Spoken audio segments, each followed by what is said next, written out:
Hi everyone, Lisa here. I want to talk about how it can be very hard to go to work while you're undergoing a spiritual awakening or if you're on the twin flame journey. If you're anything like me, when I met my twin flame, my whole world kind of got shot into chaos. So the ego death rolled in, the obsessive thinking kicked in, and the emotional devastation was going on. And basically, everything in my world was kind of thrown into some kind of chaos. I talk about work because trying to go to work while you are going through ego death or while you are having a spiritual awakening is not always easy. And you might be someone like me who I never take holidays. I work very hard. I'm a super overachiever. And so having to take a break from work was like a really scary notion. So at the time I was running a gardening business. I'd been running it for about 10 years and I had built up a large client base. And so having to start letting clients down or start telling clients that I couldn't come for a little while, it was very hard for me to do. In hindsight, I guess it triggered my people-pleasing wound where I didn't want to let people down and I was prepared to put other people's needs before my own. So I learned a very valuable lesson there that we have to put ourselves first. So our health and well-being is essential over anybody else's. And sometimes we're taught that that's selfish, but it's not. If you are not doing well physically and emotionally, then you cannot give much to anybody else. So I started to try and go to work and continue my normal life, even though I was going through absolute torment in private. So, behind closed doors, I was very emotional, very tired. I was very confused about what was going on with my twin, and just trying to keep up this facade of going to work every day just became almost impossible to bear.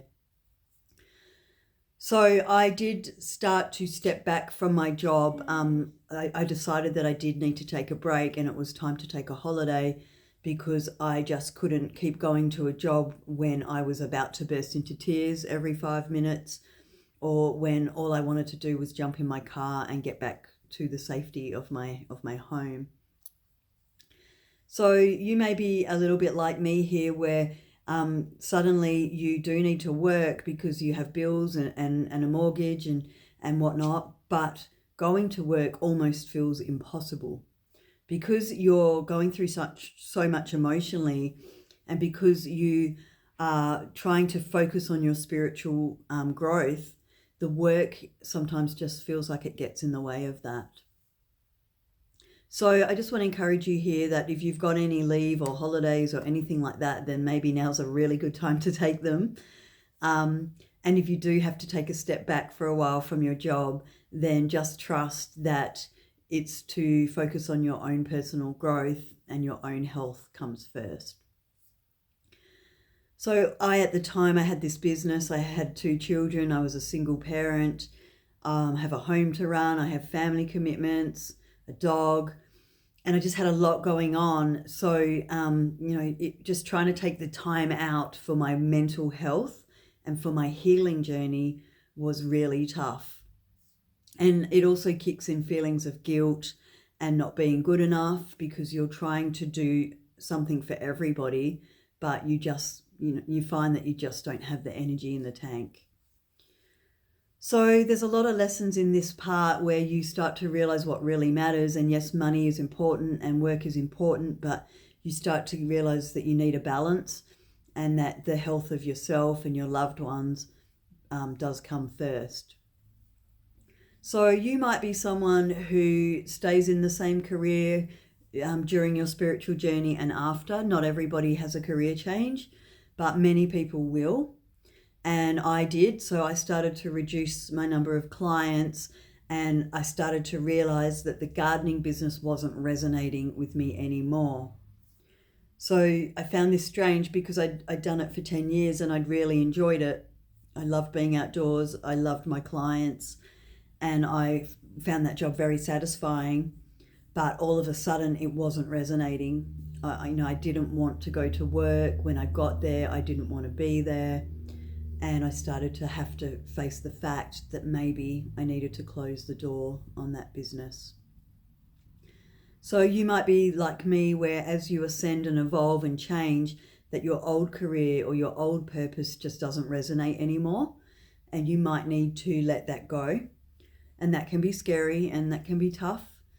And especially if you don't know what you're going to do next. And I know for me, there was like a little bridging gap where I was letting go of my gardening business and I was sliding into becoming a twin flame coach, but I didn't really know where I was going. I was just kind of winging it.